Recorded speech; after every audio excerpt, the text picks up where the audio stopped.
ছেলে আমার মস্ত মানুষ, মস্ত অফিসার, মস্ত ফ্ল্যাটে যায় না দেখা এ পারে ও পার, নানান রকম জিনিস আর আসবাব দামি দামি, সবচেয়ে কম দামি ছিলাম একে মাত্র আমি। ছেলের আবার আমার প্রতি অগাধ সম্ভ্রম, আমার ঠিকানা তাই বৃদ্ধাশ্রম। ঠিক কি না? এজন্য আল্লাহ ডেকে বললেন, খবরদার, বাবা মারে বৃদ্ধাশ্রমে রেখে এসো না। তোমাদের জ্বালা যন্ত্রণা বাবা মা সহ্য করেছে, তোমারে ঘর থেকে বের করে দেয় না, এতিমখানায় রেখে আসে নাই। এজন্য বাবা মা যদি ঘরের মধ্যে পেশাব করে পায়খানা করে পরিষ্কার করবা, তাহলে তোমার জীবনটারে উজালা করে দিবে কে? বৃদ্ধাশ্রমে রেখে আসা যাবে? বাবা মারে যদি বৃদ্ধাশ্রমে রেখে আসো, মনে রাখবা তোর কপালে বৃদ্ধাশ্রম জুটবে না। তুমি যদি বাবা মারে বৃদ্ধাশ্রমে রেখে আসো, তুমি বয়স্ক হলে তোমার কপালে বৃদ্ধাশ্রম নাই। ঠিক কি না? আঙ্গা থালা হাত নিয়ে তুমি রাস্তায় ভিক্ষা করে খাবা। এজন্য আল্লাহ বললেন, ইহসানের প্রথম ব্যাখ্যা, ইম্মা ইয়াবলুগান্না ইনদাকাল কিবারা আহাদুহুমা আও কিলাহুমা ফালা তাকুল লাহুমা উফ। বাবা মা যখন বার্ধক্যে উপনীত হয়, তাদের কোনো কাজে নাক ছিটকাবা না, উফ শব্দটাও করবা না, উহ আহ এটাও বলা যাবে না। কথাটা কার? ইহসানের 2 নাম্বার ব্যাখ্যা, ওয়ালা তানহারহুমা, আব্বা আম্মারে ধমক দিও না।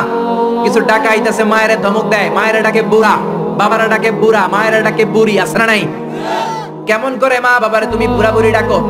তারা তো বুড়া বুড়ি হয়েছে তোমার কারণে। তোমারে মানুষ করতে যে তারা তাদের জীবন যৌবন সব হারিয়েছে, তোমার লেখাপড়া করাতে যে তারা তাদের জমিন হারিয়েছে, তোমাকে বিদেশ পাঠাতে যে তারা তাদের ভিটে মাটি হারা হয়েছে। কিছু লোক আছে এলাকার সবার সাথে খুব মিষ্টি আলাপ, বন্ধু বান্ধবের সাথে খুবই ভদ্রতা, কিন্তু ঘরে ঢুকলেই মায়ের সাথে ঝিড়কি দিয়ে কথা বলে, ধমক দিয়ে কথা বলে, এরকম বেয়াদব আছে না নাই? আল্লাহ বললেন, ওয়ালা তানহারহুমা, ধমক দিও না, তোমার সব আমলগুলো বাতিল করে দিবে কে? ওয়ালা তানহারহুমা ওয়া কুল লাহুমা কওলান কারীমা, বরং বাবা মার সাথে কোমল আচরণ করো। যত ভদ্রতা তুমি জানো, যত নম্রতা তুমি শিখেছো, যত কার্টিসি তুমি জানো, সব কার্টিসি বাবা মার সাথে মেইনটেইন করবা। যত সফটলি কথা বলা যায়, যত কোমল ভাবে কথা বলা যায়, যত মোলায়েম ভাষায় কথা বলা যায়, বলতে হবে কার সাথে? জোরে বলেন, রাজি আছেন তো? রাজি আছেন? এরপর আল্লাহ বললেন, ওয়াখফিদ লাহুমা জানাহায যুল্লি মিনার রাহমাতি ওয়া কুর রাব্বিরহামহুমা কামা রাব্বায়ানি সাগীরা। ওয়াখফিদ লাহুমা জানাহায যুল্লি মিনার রাহমা, বাবা মার জন্য রহমতের চাদর বিছিয়ে দাও। তোমার যত সম্পদ আছে মা বাবার পায়ের সামনে বিলিয়ে দাও, তোমার জীবনে বরকত দিবে কে? এজন্য প্রথম বেতন পেলে টাকাটা দিবেন মায়ের হাতে, গিফট কিনলে আগে দিবেন মাকে। বউরে দিবেন না ওটা বলতেছেন না, বউরে তো দিবেনই, কিন্তু আগে মায়ের হাতে কিছু দিবেন, তাহলে আপনার ইনকামে বরকত দিবে কে? আর বাবা মা একজন কিংবা 2 জন যদি দুনিয়া থেকে বিদায় নেয়, বাবা মার কবরের সামনে দাঁড়িয়ে চোখের পানি ছেড়ে তোমরা পড়ো, রব্বিরহামহুমা কামা রাব্বায়ানি সাগীরা ওয়া কুর রাব্বিরহামহুমা কামা রাব্বায়ানি সাগীরা। কবরের সামনে দাঁড়িয়ে আল্লাহরে বলেন, আল্লাহ, বাবা মা ছোটবেলা যেমনি আমাদেরকে আদর দিয়ে, সোহাগ দিয়ে, ভালোবাসা দিয়ে আগলে নিয়েছে, আমার বাবা মা ইন্তেকাল করার কারণে তোমার কাছে যাওয়ার পরে তুমিও আদর আর ভালোবাসা দিয়ে আমার বাবা মাকে কাছে টেনে নিও। পড়ে না আমিন? আর জোরে পড়ে না আমিন? এজন্য আল্লাহর ফয়সালা 2টা। জোরে বলেন, কয়টা? সবাই বলেন। ঘুম আসছে তো জিমাই পড়েন কেন? ফয়সালা কয়টা? 1 নাম্বার ফয়সালা, ইবাদত হবে একজনের, তিনি কে? 2 নম্বরে খেদমত করতে হবে কার? বিশ্বনবী বললেন, এই পৃথিবীতে যত ভালো আমল আছে তার মধ্যে শ্রেষ্ঠ ভালো আমল হচ্ছে মা বাবার খেদমত, বিররুল ওয়ালিদাইন। এক সাহাবী বললেন, আইয়ুল আমালি আফদাল ইয়া রাসূলুল্লাহ, ও নবী সবচেয়ে ভালো আমল কোনটা? বিশ্বনবী বললেন, সবচেয়ে ভালো আমল 3টা। জোরে কোন কয়টা? 1 নম্বরে as-সালাতু ফি ওয়াক্তিহা, সময় মতো নামাজ, যেখানে আজান হবে ওই জায়গায় নামাজ পড়ার দরকার আছে না নাই?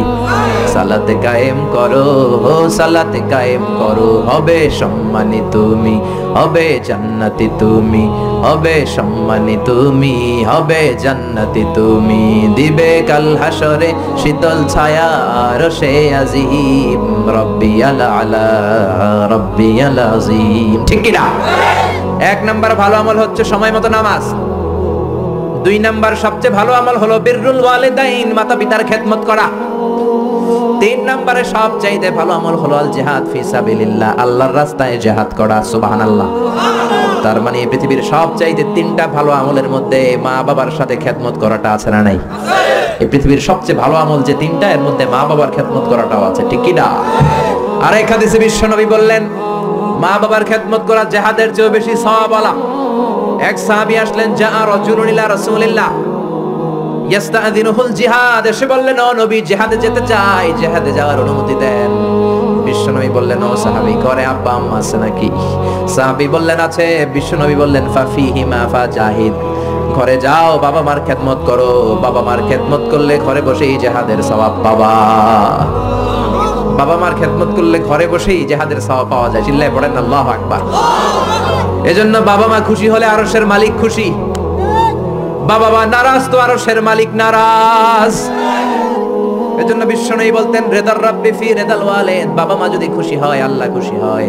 ওয়া সাখাতুর রাব্বি ফি সাখাতিল ওয়ালিদ, বাবা মা যদি নাখোশ হয়ে যায় আরশের মালিক আল্লাহ নাখোশ হয়ে যায়। এজন্য বাবা মার কাছ থেকে দোয়া নেওয়ার দরকার আছে না নাই? বিশ্বনবী বলতেন জান্নাতে 2টা স্পেশাল দরজা আছে, একটা দরজার নাম আব্বা, আরেকটার নাম মানে আল আব, আরেকটা আল উম। এই 2টা দরজা আমাদের ঘরে আছে না নাই? এজন্য বিশ্বনবী বলতেন 2টা দরজা তোমাদের ঘরে আছে, উমা জান্নাতুকা ওয়া নারুক, বাবা মাই তোমার জান্নাত, বাবা মাই তোমার জাহান্নাম। এজন্য বাবা মার সাথে কেমন আচরণ করবা তোমাদের decision, the decision is years. তুমি ডিসাইড করবা তুমি জান্নাতে যাবা না জাহান্নামে যাবা। আপনি কপালে যত সেজদা দেন, যত কপাল কালো বানান, যতগুলো হজ করে আল হাজ টাইটেল লাগান, যত যাকাত দেন, যত আমল করেন, আপনার মা যদি আপনার উপর নাখোশ হয়ে আল্লাহর কাছে বদদোয়া দেয়, আপনার সব আমলগুলোরে বরবাদ করে দিবে কে? এজন্য বাবা মা যদি হিন্দু হয়, বাবা মা যদি নাস্তিক হয়, তারপরও মা বাবার দোয়ার দরকার আছে না নাই? বাংলাদেশে এরকম অনেক হিন্দু ফ্যামিলি আছে, ছেলে মুফাসসিরে কোরআনের তাফসীর শুই না, মুফাসসিরের হাতে হাত রেখে কালিমা পড়ে মুসলমান।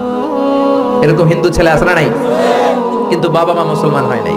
এখন বাবা মার সাথে খারাপ আচরণ করা যাবে? বাবা মা যদি হিন্দু হয়, বৌদ্ধ হয়, বাবা মা যদি খ্রিস্টান হয়, সে তোমার বাবা মা, ঠিক কি না? বিশ্বনবীর শালীর নাম আসমা, কি নাম? আসমা বিনতে আবি বকর, বুখারীর বর্ণনা। বিশ্বনবীর কাছে এসে বললেন নবী আনা মুসলিমা, আমি মুসলিম, ওয়া উম্মি মুশরিকা, আমার মা মুশরিক, আফাসিলুহা, এখন আমি কি করব? আমার মায়ের সাথে ভালো আচরণ করব নাকি খারাপ আচরণ করব? বিশ্বনবী বললেন খবরদার সিলিহা, তোমার মায়ের সাথে তুমি ভালো আচরণ করবা। বাবা মা মুশরিক হোক, কাফের হোক, তাদের দোয়া, তাদের আশীর্বাদের দরকার আছে না নাই? সাইয়েদনা ইব্রাহিম জালিল কাদের পয়গাম্বর, ঠিক কি না? উলুল আজমি মিনার রাসূল, খলিলুল্লাহ, মুসলিম মিল্লাতের জাতির পিতা, চিল্লায় এখন ঠিক কি না? কিন্তু ওনার আব্বারে উনি কালেমার দাওয়াত দিতে পারে নাই, দেওয়ার পরেও মানে নাই বাবার নামাজ। তারপরে উনি বাবার সাথে খারাপ আচরণ করেছে নাকি? মোলায়েম ভাষায়, কোমল ভাষায়, আদবের সাথে বাবার ডেকে বলেছে ইয়া আবাদি লিমা তা'বুদু মা লা ইয়াসমা'ু ওয়া লা ইউবসিরু ওয়া লা ইউগনি আনকা শাইআ। ও আমার সম্মানিত পিতা, কেন ওই মূর্তির ইবাদত করেন? 10টা হাত এরকম বের করে দিয়ে দাঁড়ায় থাকে, জিহ্বা বের করে, সামনে থাকে মিষ্টি, রসমালাই, দুধ, কিচ্ছু খেতে পারে না, মাছি বসলেও তাড়াতে পারে না, ঠিক কি না? কেন এই মূর্তির পূজা করেন? কেন এই পুতুলের ইবাদত করেন? যেই পুতুল কানে শোনে না, চোখে দেখে না, নিজের গায়ের মাছিটা নিজে তাড়াতে পারে। বাবারে আদর করে, যত্ন করে, সম্মান দিয়ে বুঝালেন, কিন্তু বাবার সাথে কি সাইয়েদনা ইব্রাহিম খারাপ আচরণ করেছে? জোরে বলেন, খারাপ আচরণ করেছে? এজন্য বিশ্বনবী বললেন খবরদার, মা বাবা কত রহমত থাকলে মানুষ বোঝে না, যখন চলে যায় তখন বোঝে, কিন্তু তখন বুঝলে লাভ হয় না, ঠিক কি না? যতদিন বাবা মা বেঁচে থাকে বটবৃক্ষের মতো ছায়া দিয়ে থাকে, ছাতার মতো মাথার উপর দাঁড়িয়ে থাকে। ও মিয়া, বন্ধু চলে গেলে বন্ধু পাওয়া যায়, ওয়াইফ চলে গেলে ওয়াইফ পাওয়া যায়, টাকা চলে গেলে টাকা পাওয়া যায়। জনম দুঃখিনী মা যদি দুনিয়া ছেড়ে চলে যায়, মারে আর পাওয়া যায় নাকি? ওগো মা, তুমি এই ধরনের শ্রেষ্ঠ নেয়ামত, তোমারই পদ তলে রয়েছে জান্নাত। ওগো মা, তুমি এই ধরনের শ্রেষ্ঠ নেয়ামত, তোমারই পদ তলে রয়েছে জান্নাত। সুবহানাল্লাহ।